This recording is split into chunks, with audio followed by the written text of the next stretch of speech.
Masechet Nazir Daf Kaf Gimel, on va commencer la Mishnah qui est en haut de la page.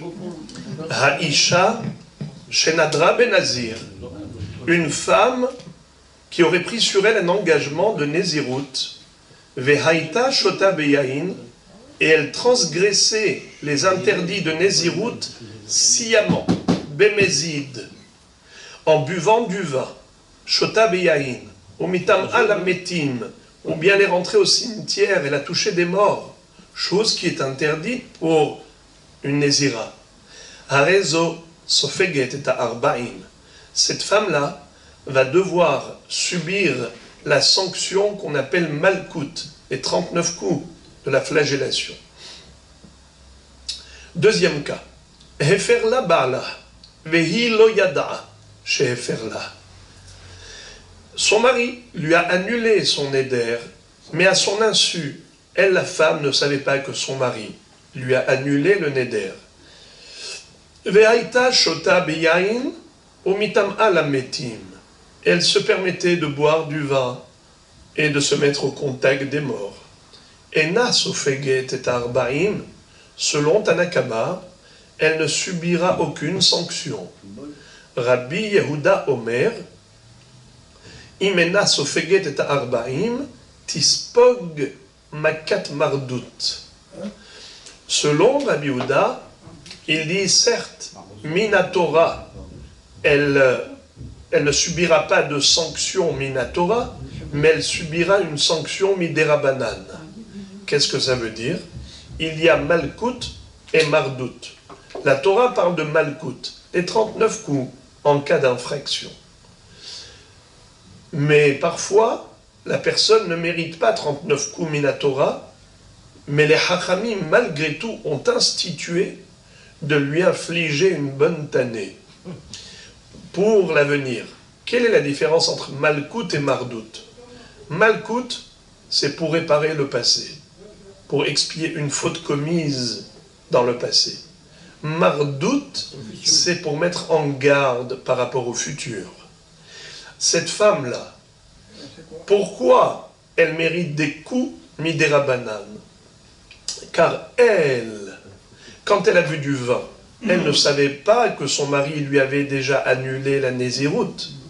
Car il avait dit, Moufarla, dès qu'il a entendu sa femme dire Harini Nézira, il a dit, Moufarla, Moufarla. Il a annulé sa Nézirut. Mais elle ne le savait pas. Donc, dans son esprit à elle, elle est Nézira. Et malgré tout, elle va boire du vin, elle va aller au cimetière. Ça veut dire qu'elle transgresse sciemment la Nézirut. Concrètement, elle n'a rien transgressé.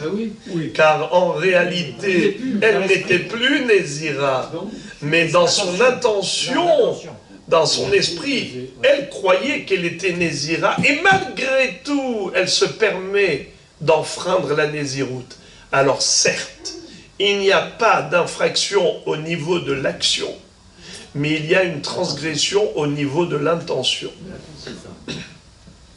L'acte n'est pas négatif, mais la pensée, elle était négative. Alors c'est la raison pour laquelle elle va recevoir quelques coups. Non, c'est pas 39 coups, c'est juste quelques coups pour lui dire attention la prochaine fois. Gemara. Tanoura Banan, la Baraïta va développer un pasouk qui figure dans Parashat Matot à propos des Nedarim. Isha haferam vachem islahla.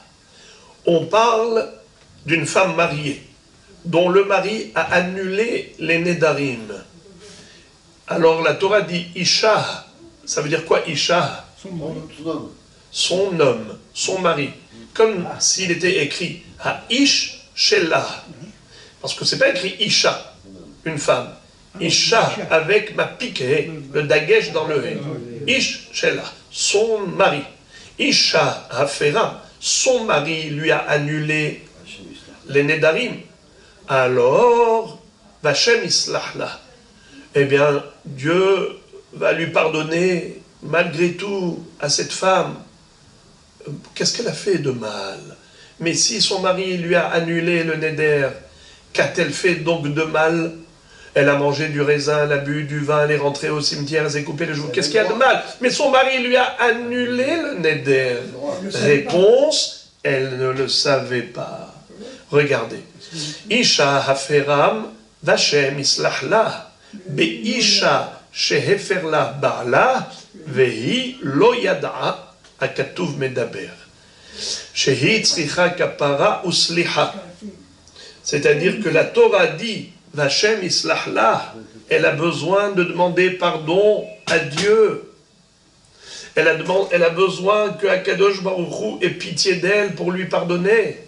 Sinon, elle mérite une sanction.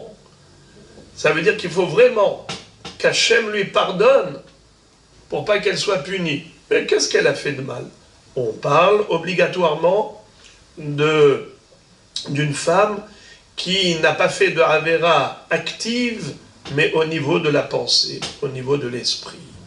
Elle ne savait pas que son mari lui avait annulé le neder, donc dans sa tête à elle, elle savait qu'elle était Nazira, elle se disait « Je suis Nazira et je m'en fiche, je mange du raisin, je bois du vin, je vais au cimetière, je me coupe les cheveux. » Eh bien celle-là, il faut vraiment qu'Hachem lui pardonne, parce que sinon, elle subira des sanctions, puisque dans sa tête, elle voulait transgresser. Ukshehaya magia Rabbi Akiva etzel pasukze haya boché. Quand Rabbi Akiva arrivait à ce verset, il pleurait. Pourquoi? Uma mi shemitkaven la'alot beyado basar hazir ve'ala beyado basar talé ta'un kapara usliha. Si déjà celui qui voulait manger du cochon, et sans le savoir, il a mangé du mouton cachère. Par exemple, il était dans un restaurant non cachère. Il vient, il dit, donnez-moi une assiette de cochon, de hazir. Et par chance, ce restaurant s'était fourni dans une boucherie cachère. Et donc cette personne juive s'est assise au restaurant, on lui a mis une assiette. En fait, dans cette assiette, il y avait du mouton cachère. Elle mange, et dans sa tête, elle se dit « Ah, qu'est-ce qu'il est bon ce cochon, qu'est-ce qu'il est bon ce porc, mais c'était du mouton cachère. » Eh bien, Ta'un kapara usliha. Cette personne, il faut que Kadosh Baruch Hu lui pardonne pour qu'elle soit pardonnée. Sinon, sa pensée est impardonnable dans l'absolu. Alors Rabbi Akiva disait, par un raisonnement de Kal Vachomer, Hamit kaven la'alot biyado basar hazir ve'ala biyado basar hazir ala hat kama vechama. Alors si quelqu'un voulait faire la Avera, et concrètement, cette personne a fait la Avera, donc c'est pas seulement une mauvaise intention, c'est même une mauvaise action. A fortiori, à plus forte raison, combien il faudra pleurer, prier, supplier Hachem pour qu'il nous pardonne. Car si déjà il faut le pardon, même pour une mauvaise intention, à plus forte raison, si à part la mauvaise intention, il y avait concrètement une mauvaise action. Donc la personne, elle a fauté dans l'acte et dans l'esprit. Kayotse badavar ata omer.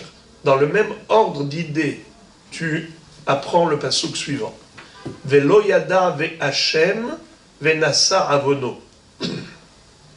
Si quelqu'un, par ignorance, lo yada ve Hashem, et malgré tout elle a fauté cette personne, venasa avono, elle portera sa faute, c'est-à-dire elle sera responsable de cette faute commise par une inadvertance. Bien que c'était involontaire, malgré tout, elle sera tenue coupable. Alors par rapport à cela, regardez le raisonnement. Uma mi shenit kaven, si déjà celui qui a eu l'intention, la'alot biyado basar talé, qui voulait manger juste du mouton cachère. C'est quoi talé? De l'agneau. ve'ala biyado basar hazir. Et finalement, malheureusement, par accident, cette personne a reçu dans son assiette, on lui a servi non pas du mouton, mais du basar hazir, du cochon. Kegon, par exemple, haticha, safek shel shuman, safek shel chelev. La personne, on lui a mis dans l'assiette du foie gras, non, enfin, de la graisse. Et on lui a dit comme ça, c'était pour tartiner, la graisse à tartiner. On dit, c'est pas sûr que c'est cachère, hein, ici la shgacha, elle n'est pas, hein, vous savez, hein. Alors lui dit, ah, ça doit être certainement cachère, arrête de te prendre la tête, ne me prends pas la tête. Et il mange, et finalement il s'est avéré que c'était du chelev.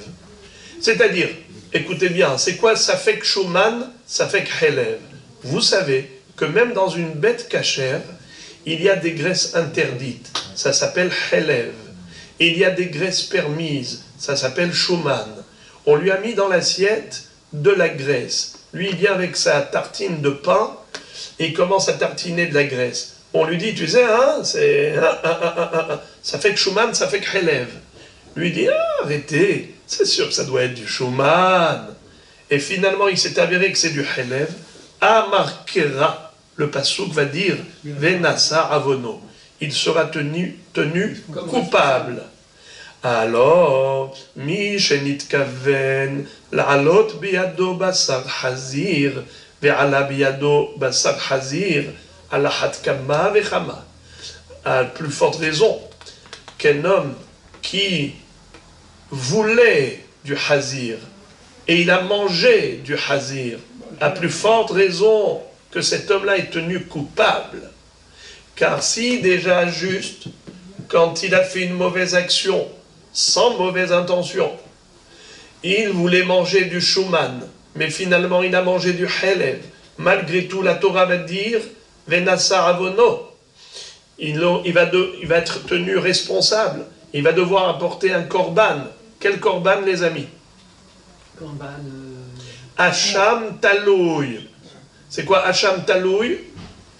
Normalement, quelqu'un qui a mangé du chelev beshogeg. Chelev, celui qui mange du suif, c'est-à-dire de la graisse interdite, du chelev, s'il a fait ça bémézide, volontairement, il est hayav karet. Il est passible du retranchement. S'il a fait ça involontairement, par inadvertance, il est hayav korban hatat. Ça, c'est korban hatat. Mais si le bonhomme bichlal, il y avait un safek, peut-être que c'était du chelev, peut-être que c'était du shuman, ça veut dire qu'il y avait un doute. Dans ce cas-là, il apportera korban hacham talouy. Jusqu'au jour où il va s'avérer si c'était vraiment du chelev, il va apporter un deuxième korban hatat, puisque finalement ça s'est avéré vrai. Mais nous allons voir tout de suite une autre opinion. Ici Ben Yehuda, ce hacham qui s'appelait Ici Ben Yehuda, Omer, Velo yada venasa avono, Uma mi shenitkaven la'alot beyado basar tale, ve'ala beyado basar hazir, kegon, shte hatichot, אחת של חלב ואחת של שומן. עליו נאמר ונשא עוונו, המתכוון לעלות בידו בשר חזיר, ועלה בידו בשר חזיר, על אחת כמה וכמה. Qu'est-ce que ça veut dire? Selon ici Ben Yehuda, le hacham talouy, on doit l'apporter uniquement si on avait deux hatichot. Achat shel shuman ve achat shel chelev. Dans l'assiette, il y avait deux hatichot. C'est sûr qu'il y a un morceau chelev. C'est sûr qu'il y a un morceau shuman. Le bonhomme, il vient, il mange, il dit, t'inquiète. Il vient, il ne sait rien du tout. Il vient, il mange. Après, on lui dit, tu sais, quel morceau tu as mangé? Celui de droite ou celui de gauche? Tu crois que je me rappelle? Moi, je suis venu avec ma tartine, j'ai tartiné. Tu sais qu'il y avait un des deux morceaux que c'était du chelev. Et ah bon? Alors là, il doit apporter korban hacham talouy. Selon ici Ben Yehuda, il faut que d'abord ikva isura. Il faut avoir la certitude qu'il y a 50% de isur. Dans le premier cas, selon Hachamim, on apporte Hacham Taloui, même si on n'a pas la certitude qu'il y a du Issour. Il y avait un seul morceau, on a un Safek. Peut-être c'est du Shuman, peut-être c'est du Helev. Puisque c'est Safek Helev, Safek Shuman, on lui a dit, tu sais, ce que tu as mangé, ce n'est pas sûr que c'est du Shuman. Peut-être c'était du Helev. Dans ce cas-là, d'après Tanakama, il apporte un korban Hacham Taloui. Ici, Ben Yehuda dit non. Dans ce cas, il n'y a pas de Hacham Taloui à apporter. Quand est-ce qu'on doit apporter Hacham Taloui? Que si on est sûr qu'il y avait 50% de Issour. À droite, il y avait du Helev, à gauche, il y avait du Shuman. Ou peut-être l'inverse. À droite, il y avait le Shuman, à gauche, il y avait le Helev. Alors là, n'est-ce pas? Là, le bonhomme a mangé l'un des deux morceaux. Dans ce cas, il faut apporter Hacham Taloui, d'après ici Ben Yehuda. Pourquoi? Parce que là, nous avons la certitude d'avoir 50% de Issour. Maintenant, nous, on ne sait pas. Est-ce qu'il a mangé les 50% de Héter ou il a mangé 50% de Issour? C'est plus grave. Pourquoi c'est plus grave? Parce que Ikva Issoura. C'est sûr que dans cette assiette, il y avait du Issour. Dans le premier cas, peut-être que c'était du Shuman. Donc, dans cette assiette, il n'y avait pas du tout de Issour. Ou bien peut-être que c'était du Helev. On passe de 0% à 100%. Mais là, on a du 50-50. 50%, c'est sûr que c'est du Issour. Alors maintenant, ici, Ben Yehuda dit malgré tout, bien que ce n'est pas du 100%, il faut un korban Hacham Taloui. Alors il dit, Ve'al davarze idvu haddovim.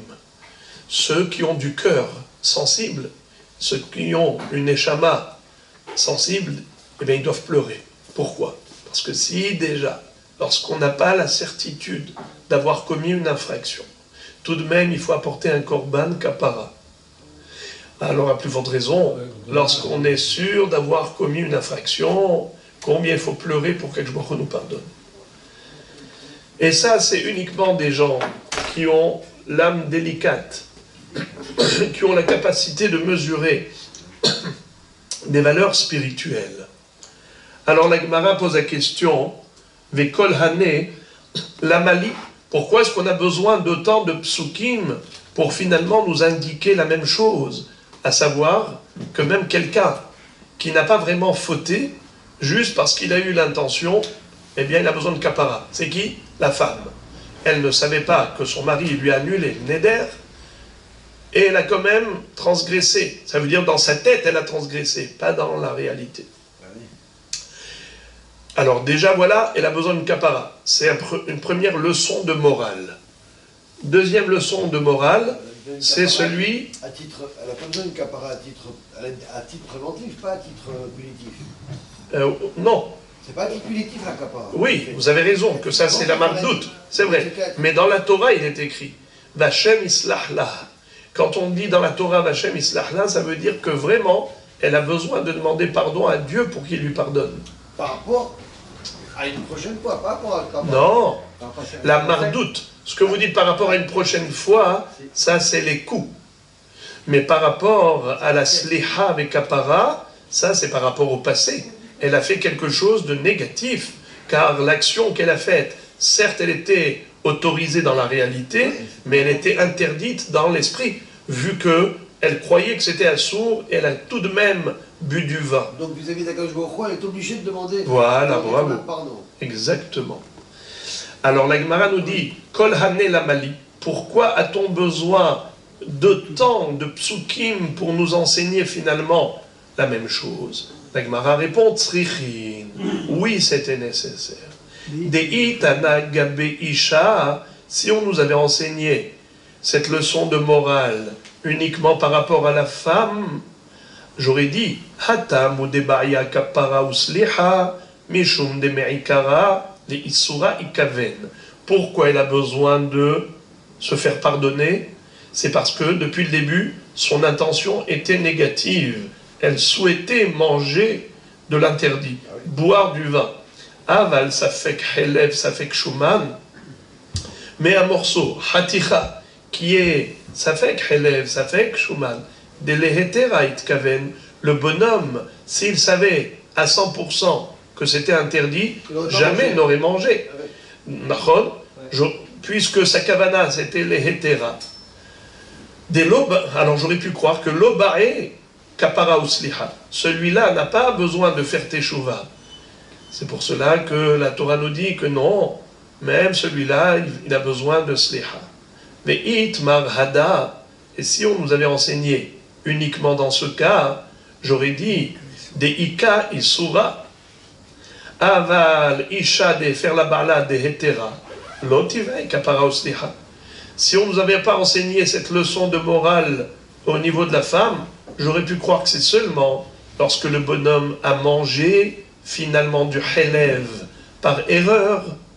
Alors, c'est la raison pour laquelle il avait besoin d'une kapara. Mais la femme, elle, dans la réalité, elle n'a commis aucune faute, vu que son mari lui avait déjà annulé le neder.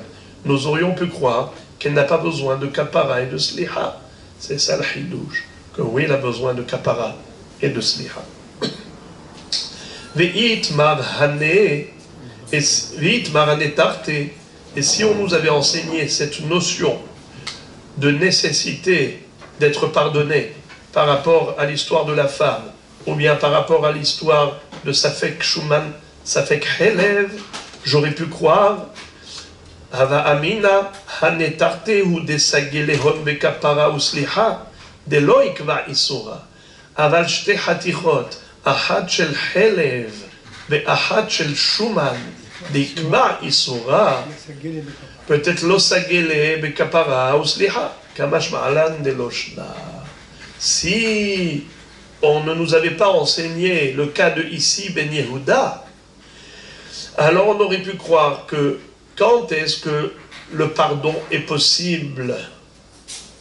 C'est seulement lorsque la personne, elle a fait une chose négative, mais pas deux choses négatives. Par exemple, l'action était négative, mais pas la pensée. Ou la pensée était négative, mais pas l'action. Chez la femme, c'est la pensée qui est négative. Mais dans la réalité, son mari, puisqu'il lui a fait Atara Nedarim, elle n'a pas commis d'infraction réelle. Mais malgré tout, pourquoi elle doit être pardonnée? Par rapport à sa volonté d'enfreindre. Non, pourquoi elle doit subir? Ça, c'est déjà des Rabbanan. Je ne parle pas de des Rabbanan. Je parle, dans la Torah, il est écrit Vachem Islahla. Ça veut dire qu'elle a besoin de demander pardon à Dieu pour avoir la sliha. Pourquoi? Parce que elle avait une mauvaise intention. Elle ne savait pas qu'elle avait le droit. Elle pensait que c'était assourd et quand même, elle a fait. Donc il y a une mauvaise pensée. Tandis que l'autre cas, c'est l'inverse. Le bonhomme, il ne voulait pas manger du helev, mais il a mangé du helev. Donc dans son esprit, il n'y a pas de mauvaise volonté. C'est l'action. C'est l'action qui est mauvaise. Alors là, j'aurais dit, le korban suffit. Il apporte korban à Shamtalouy et tout va bien. Mais qui dit que... Oui, mais ici, pardon. Quand est-ce que le Hacham Talouy suffit? C'est seulement lorsque Loikva Isura. Certes, il y avait une mauvaise action, mais ce n'était pas une action qui était probable. Ça veut dire qu'il y avait 50% de chances que ce soit permis. C'est-à-dire que peut-être que c'est du Shuman, peut-être que c'est du Helev. On n'a pas la certitude. Mais au cas où il y avait dans l'assiette deux morceaux, Shuman et Hazir. Donc on est sûr, on est certain qu'il y avait du Issour dans l'assiette. Maintenant, lui, qu'est-ce qu'il a mangé? Peut-être qu'il a mangé le Issour, peut-être qu'il n'a pas mangé le Issour. Mais on a la certitude qu'il y avait du Issour dans l'assiette. Peut-être que dans ce cas, il n'y a pas de Hacham Talouy. Peut-être que dans ce cas, ça ne suffira pas le korban pour se faire pardonner, et c'est impardonnable. Peut-être que c'est impardonnable, comme pour un méside. Un méside sans atraa, eh bien on te dit non, oui c'est pardonnable. Il apporte korban hacham talouy, pas seulement dans l'oikva isura, mais même dans ikva isura. Et c'est pardonnable. Voilà pourquoi il fallait les trois enseignements. On a fini le sujet, et maintenant la Gemara va passer et va virer à des enseignements de morale qui sont très forts pour nous montrer quelle est l'importance de la pensée, de l'intention. C'est-à-dire que c'est l'intention qui donne à l'action toute sa force. Amar Rabba, בר חנא, אמר רבי יוחנן, מהי דכתיב כי ישרים דרכי השם, וצדיקים ילכו בם, ופושעים ייכשלו בם. Il y a un verset dans le livre de Hoshea, le prophète Osée. Il nous enseigne que les chemins d'Akadosh Baruch Hu sont des chemins droits, de rectitude. Les tzadikim marchent droit devant Dieu. Les rechaim trébuchent même dans les chemins d'Hachem qui sont droits. Est-ce qu'on peut trouver un cas de figure qui illustre cette idée? Oui. La Gemara nous dit Mashal lishne bene Adam shetzalu pishehem echad achalo leshum mitzvah ve'echad achalo leshum achila gassa ze she'achalo leshum mitzvah ve'tzadikim yelchu bam ve'ze she'achalo leshum achila gassa u'posh'im yikashlu bam. Imaginons par exemple deux personnes qui devaient faire la mitzvah du Korban Pesach, l'agneau pascal. Réhouven et Shimon sont montés à Yerushalayim. Les deux ont apporté l'agneau pascal. Le soir, Kulanu mesubin al matzot umrorim yochluhu. Très bien. Il y en a un qui n'a pas mangé pendant la journée. Il a essayé de créer l'appétit pour la consommation de mitzvah. Il sait qu'une fois par an, on a une mitzvah de manger l'agneau pascal, la matzah, le maror. Qu'est-ce qu'il fait? Eh bien, il se réserve pour le soir. Il garde l'appétit. Tandis qu'un autre, lui aussi, il est venu à Jérusalem. Mais qu'est-ce qu'il a été faire l'après-midi? Une bonne kémia. D'accord? Il va avec les copains. Et une damhout avec... Avec la suite. avec toute la kémia, avec toute la suite, n'est-ce pas? Eh bien, il mange. Et puis après, le soir, il vient. Ok, il va manger l'agneau pascal. Mais pas avec le même appétit. Pas avec le même engouement pour la mitzvah. Alors, l'un fait la mitzvah à la perfection et l'autre, pas du tout. Alors, voilà, la même mitzvah, Pesach et Pesach, qui est Sharim Darkei Hashem, Tzadikim Yelchu Bam, ou Posh'im Yikashlu Bam. Les Tzadikim marchent droit sur ce chemin et les Rechaim trébuchent dedans. Amar les Rish Lakish. Alors Rish Lakish dit à Rabbi Yochanan, ah bon? Hay Racha Karitle. Ce monsieur, tu l'appelles Racha, Ah oui. mais même s'il n'a pas accompli la mitzvah à la perfection, il n'est pas Racha pour autant, il a quand même fait la mitzvah. Nehi delo ka'avid mitzvah mina muvhar. Certes, il n'a pas accompli la mitzvah à la perfection. Pesach miha ka'avid, il a quand même mangé l'agneau pascal. C'est la kushia de Rish Lakish. Alors Rish Lakish va appliquer ce pasouk à un autre cas. Ela mashal lishne bene Adam. Ze ishto va'achoto imo. Veze ishto va'achoto imo. Laze nizdamnalo ishto. Laze nizdamnalo achoto. Ze shenizdamnalo ishto tzadikim yelchu bam. Veze shenizdamnalo achoto uposh'im yikashlu bam. En fait, lui dit, ça s'applique au cas de figure suivant. Imaginons, il y avait deux personnes, deux hommes, qui voyageaient avec femme et sœur. Réhouven est parti avec son épouse et sa sœur en voyage. La sœur de son Shim... épouse. Non. Réhouven avait une femme et une sœur. La sœur de Il son avait sa femme à lui et sa sœur à lui. Voilà. Shimon également est parti en voyage avec son épouse et avec sa propre sœur. Donc, Shimon, il a une sœur et il a une femme. Il est parti avec sa sœur et sa femme en voyage. Les deux ont été à l'hôtel. L'un est parti à l'hôtel, comment il s'appelle l'hôtel?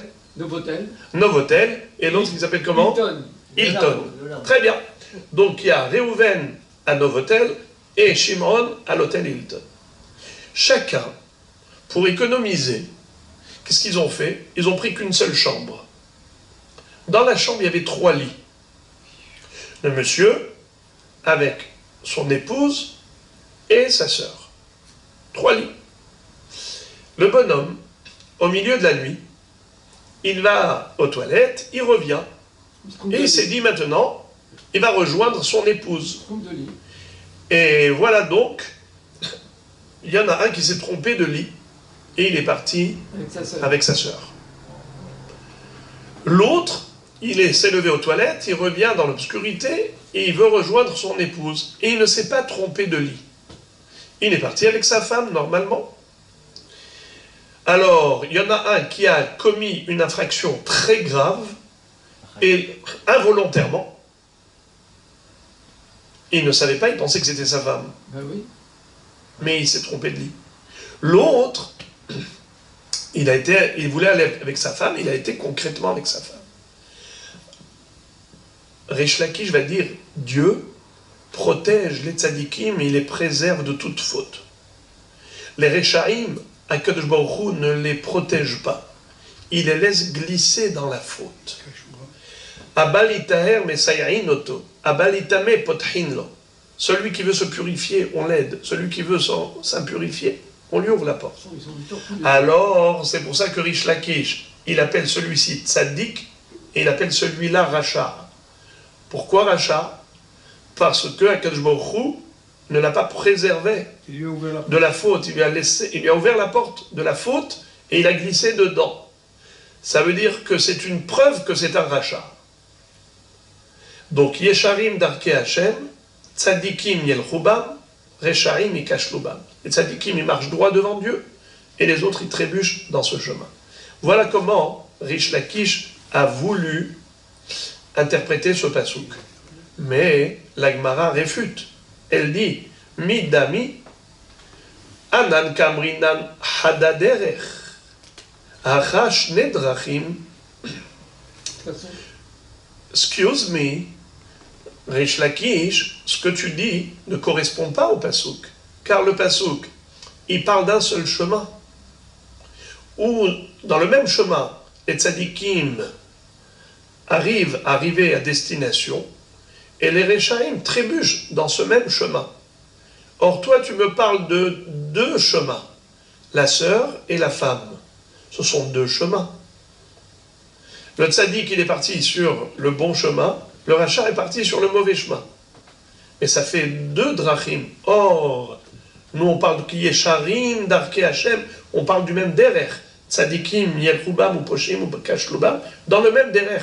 Le tzaddik arrive à destination et le Racha trébuche. Or ici, c'est pas un seul chemin, c'est 2 chemins différents. Donc il faut interpréter différemment le pasouk. Voici l'interprétation finale. Ela mashal lelot ushte benotar imo hen shenitkavnu leshem mitzvah tzadikim yelchubam hu shenitkaven leshem avera ou posh'im ikashlubam. Un exemple, c'est Lot avec ses filles. On le sait que malheureusement, lorsque Lot a été sauvé de la destruction de Sodome et Gomorrhe, de Sédom vers Amora, eh bien, à ce moment-là, les filles de Lot ont cru que de la même façon que la ville de Sédom a été détruite, ainsi en est-il pour le monde entier. Elles ont cru que tout le monde a été foudroyé par la foudre céleste. Et donc, il n'y avait plus dans le monde d'être masculin. Il n'y avait plus d'hommes. Elles étaient toutes les 2 les seules survivantes. Et leur papa, le seul survivant. Elles se sont dit, eh bien, nous, on est comme Adam Arishon avec Hava. Si Dieu nous a laissé rescaper, c'est certainement que nous avons une mission de renouveler l'humanité, de pérenniser le genre humain. Nous n'avons pas le choix que de concevoir un bébé de notre papa. Et c'est ce qu'elles ont fait. Elles lui ont donné à boire du vin, et quand il était dans un état d'ivresse, la Bechora, l'aînée, C'est ça. a été avec son père la première nuit, et elle a conçu de son père un bébé qu'elle va appeler Moav, Me'av, de papa. Le lendemain soir, la deuxième nuit, la cadette a fait pareil. Ils ont donné à boire, il s'est endormi, et dans son état d'ivresse, elle a conçu de son père un bébé qu'elle va appeler Ammon, Ben Ammi. Eh bien, Note à fait. elle, leur kavana était positive, Mais lui, non. mais pas lui. Alors la Gemara tout de suite, elle va essayer de nous expliquer quel rapport. Pourquoi est-ce qu'on va dire que lui, il avait une mauvaise kavana, mais lui aussi, il était dans un état d'ivresse. A priori, il est totalement innocent. Pour la deuxième fois. Alors on va voir ça. C'est la deuxième fois. La Gemara nous dit comme ça. C'est un super la deuxième fois. La première, Hen shenitkavnu leshem mitzvah. Les filles qui ont eu la kavana leshem mitzvah, tzadikim el chubam. Hul nitkaven leshem avera. Lui, sa kavana, c'était pour la avera. Ou posh'im mikashlubam. Eh bien, c'est un poshéa. Ça veut dire que dans le même acte, il y a deux personnes. Il y a un homme et une femme. Eh bien, au moment où elles ont eu cette relation, la kavana de la femme, elle était positive. La kavana de l'homme, c'est-à-dire Lot, elle était négative. Là, c'est le même derer. Qui est sharim darke Hashem, tzadikim yelchubam ou posh'im ikashlubam. Dans le même acte. Vous voyez comment ça correspond À l'autre. au machal qui est tout à fait correspondant. Maintenant, la Gemara va poser la question, elle va dire, mais qui te dit que lui, sa kavana, il était les Shem Avera? Peut-être que lui aussi, sa kavana, c'était les Shem Mitzvah. Vedilma nami les Shem Mitzvah itkaven. Alors la Gemara va démontrer qu'en effet, lui, sa kavana, il était les Shem Avera. Car c'était un homme qui, de manière générale, était assoiffé de débauche. Où est-ce qu'on retrouve? C'est qu'au moment où il a quitté Abraham, il a cherché quel est l'endroit le plus dépravé de la planète. Et il a trouvé Sodome et Gomorre. Et quand il a vu que Sodome et Amora était un lieu où la débauche et la dépravation étaient quelque chose de classique, il a dit c'est là-bas où il va s'installer. Lisons. Amar Rabbi Yochanan, Kol ha-pasuk hazeh al Shem Avera ne'emar. Il y a un pasuk, vous l'avez sous les yeux, regardez sur le côté droit, en bas, c'est écrit comme ça. Vaïssa Lot et Enav. Lot a levé ses yeux. Vayar et kol kikar hayarden ki chulah mashke. Il a vu tout le kikar, toute la place du Jourdain, qui est entièrement mashke, c'est-à-dire irrigué d'eau. Lifne shachet Hashem et Sedom vet Amora, avant que Dieu ne détruise les villes de Sedom et Gomorre. Kegan Hashem ke Eretz Mitzrayim boachat tzoar. Ça ressemblait au paradis, tellement c'était un endroit merveilleux. Eh bien, tout ce passouk, où il est dit que Lot a observé ce lieu, il a choisi comme installation, comme lieu d'installation, eh bien, il est entièrement en rapport avec la débauche. Comment? Premièrement, Vaïssa Lot et Enav. Vaïssa Lot. Vaïssa Lot. Il a levé ses yeux. Le verbe lever, Vaïssa, on le retrouve par rapport à l'inceste. Où est-ce qu'on revoit ça? Vatissa Eshet Adonav et Enea. Lorsque la femme de Potiphar a levé ses yeux vers Yosef, on emploie le verbe Vatissa, comme Vaïssa. Lot a levé ses yeux comme elle a levé ses yeux, qu'elle a porté son regard sur Yosef. Et Enav, ses yeux, c'est aussi la débauche. Où est-ce qu'on retrouve ça? Il y a une référence dans le livre de Shoftim à propos de Shimshon. Samson, il avait vu Dalila, une jeune fille du peuple philistin. Eh bien, il a dit à ses parents, je la veux, qui yashra be'enai, elle a plu à mes yeux. Pourquoi c'est entre parenthèses? Parce que il faut le rajouter. Vayar, Vayar, il a vu, il a levé ses yeux. Vaïssa lotrena Vayar. Vayar, où est-ce qu'on retrouve le verbe, il a regardé dans le sens de la débauche? Eh bien, Dina, quand elle a été violée par Shechem ben Hamor, Vayar ota Shechem ben Hamor, il a vu Shechem ben Hamor Dina, et tout de suite il a kidnappé. Et kol kikar à Yarden, toute la place du Jourdain. Où est-ce qu'on retrouve que le mot kikar est en rapport avec la débauche? Comme il est écrit, Ki be'ad isha zona ad kikar lahem. Bien que le mot kikar ici, ça veut dire la place. Et le mot kikar dans le passouk en question, ça veut dire du pain.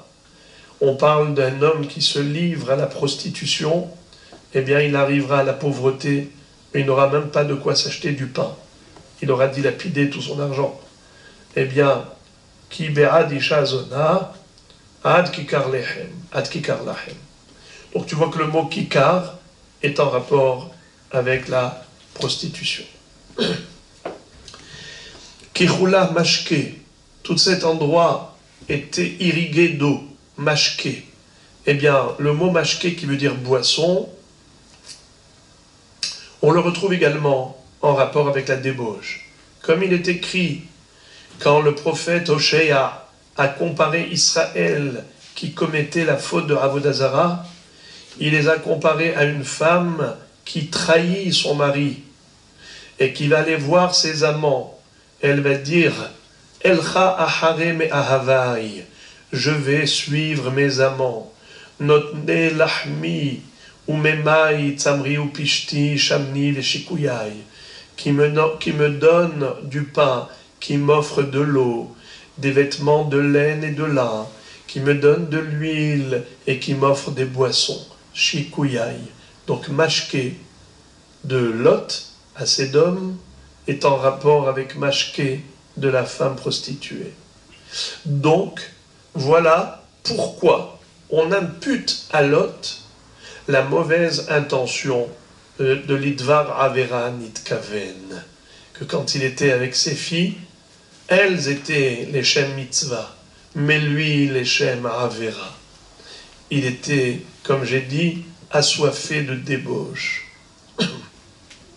La Gemara pose la question, elle dit, mais il était innocent. Veha minas anis, il était anus, puisque c'est dans un état d'ivresse, et lui ont donné du vin à boire, donc l'effet de l'alcool l'a anesthésié totalement. Pourquoi lui imputer une mauvaise intention? Réponse. Tana mishum Rabbi Yossi barav Honi. Lama nakud alvav shel ubkumah shel abechira lomar shebeshirva lo yada aval bekumah yada. Qu'est-ce que ça veut dire? En fait, il est écrit à propos de la fille aînée que la première nuit, quand elle a eu un rapport avec son père, au moment de la pénétration, il ne s'est pas rendu compte. Mais au moment où elle est sortie, il s'est rendu compte que sa fille, donc, quittait son corps. Eh bien, tu vois qu'il s'est rendu compte. La Gemara dit, mais Maï havale le me'abad, Maï de hava, hava. Mais qu'est-ce qu'il pouvait faire? C'est déjà fait. L'acte est terminé. Donc au moment où elle a quitté le corps de son père, à ce moment-là, il ne pouvait plus rien faire. Pourquoi lui imputer un chef d'accusation? Mais qu'est-ce qu'il pouvait faire? C'est déjà terminé. La réponse, Nafkamina delepania aharina loibele le mishte hamra. En fait, il devait se dire, comment j'en suis arrivé là? D'être en rapport avec sa fille, d'avoir une relation conjugale avec elle, c'est à cause du vin qu'il avait bu la veille. S'il n'avait pas bu, eh bien, elle n'aurait pas pu faire ce qu'elle a fait. Si le lendemain, il a bu à nouveau du vin quand la cadette lui en a donné à boire, ça veut dire qu'il avait la volonté de cette chose-là.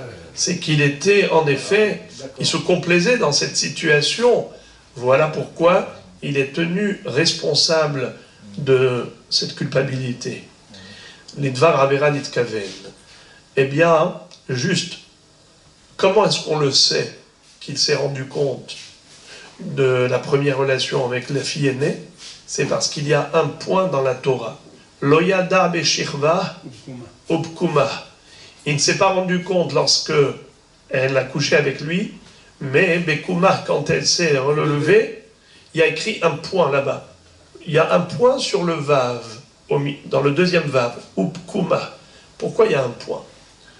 Le point dans la Torah, c'est qu'il vient restreindre la phrase. Lo yada beshirva, ou bekuma yada. Le lo yada, ça se rapporte à beshirva. Mais ça ne se rapporte pas au bekuma. Quand elle a couché avec lui, il ne s'est pas rendu compte. Mais après, quand elle s'est relevée, il s'est rendu compte. Comment tu le sais? Car il y a un point sur le vav. Et le point, c'est toujours pour restreindre. Ça restreint le lo yada. Alors pour l'instant, on va s'arrêter là.